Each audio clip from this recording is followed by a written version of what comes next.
for girls. The other little tiger, or just keep it separate?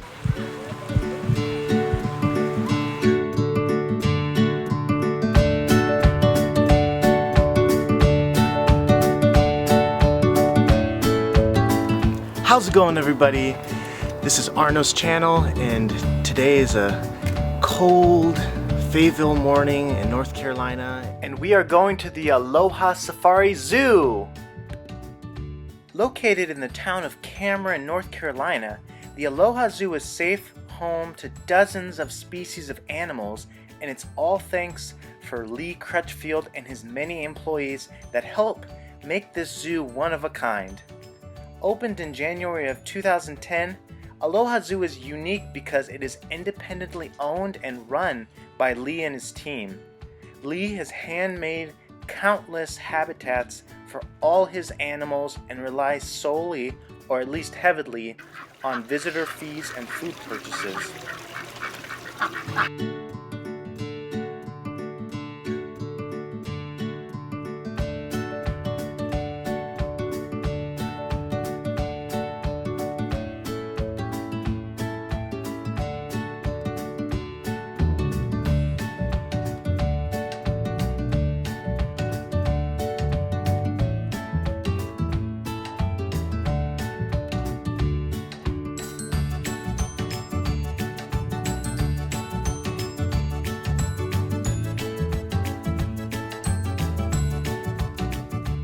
So one of the main highlights of the zoo is its safari zone.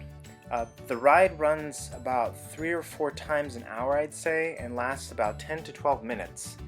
And it's built into the price of the admission, at least that it was when I went there.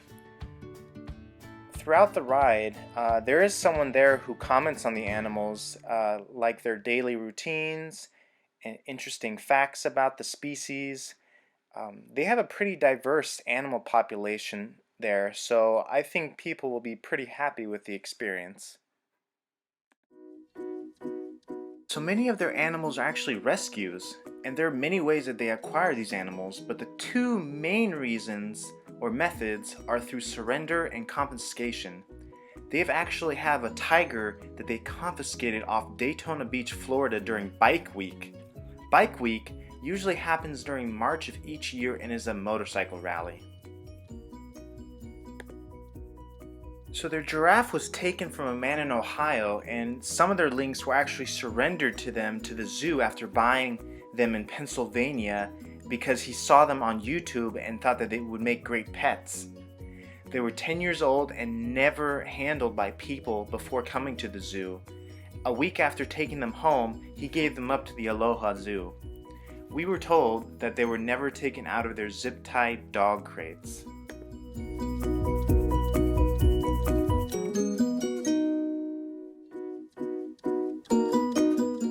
So that's the main way that they receive animals. They get a lot of snakes, but actually have to turn down a lot as well because they just don't have room for them. They get a lot of reptiles after Repticon. Vendors will usually sell their $200 snakes for about $50. The manager tells us that Repticon is on a Saturday and Sunday, so to go Sunday afternoon around 3 o'clock if you want to get one. You'll get a very good deal when vendors don't want to travel back across 2 states with them. And he tells us, don't buy 5, buy 1.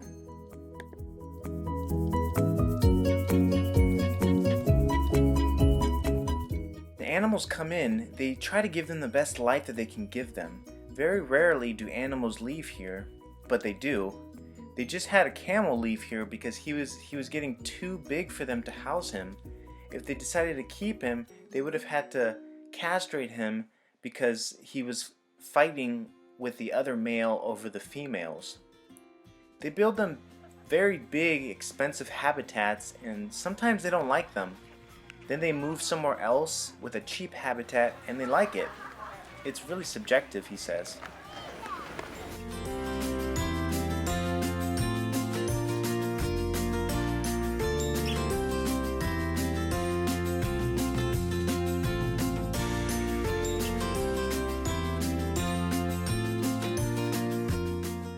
So the animals here usually have lifelong injuries as they take in old, underdeveloped animals that had been through some things.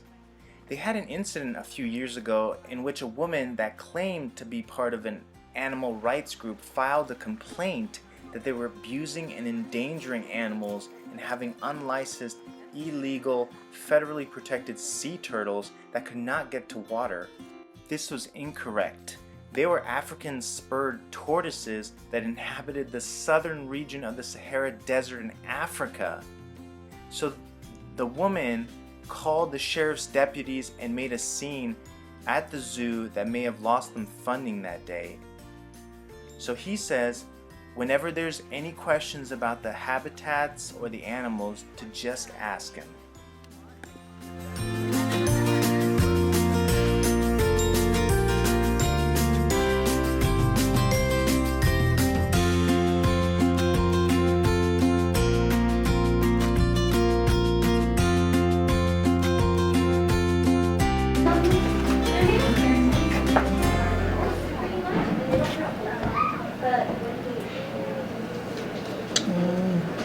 So cute.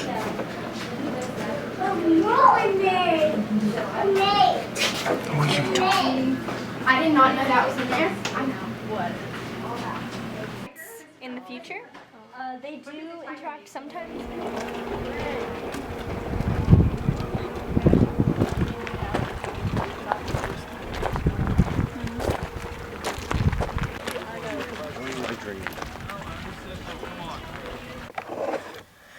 So because the Safari Zoo isn't government owned or anything, it relies solely on donations and people buying tickets to go see the animals. So I'm gonna link I'm gonna put a link down below for you guys to check out the website, and hopefully if you guys are in the area, you guys can check it out and support this zoo and support the animals that are staying there, because they do need a lot of help. And just recently, after the storms, the giraffes' home got flooded pretty badly, so they need donations to help renovate that. So anything for them that could help, that would be great. So that's it for that video. Thanks for visiting my channel, and I'll see you next time.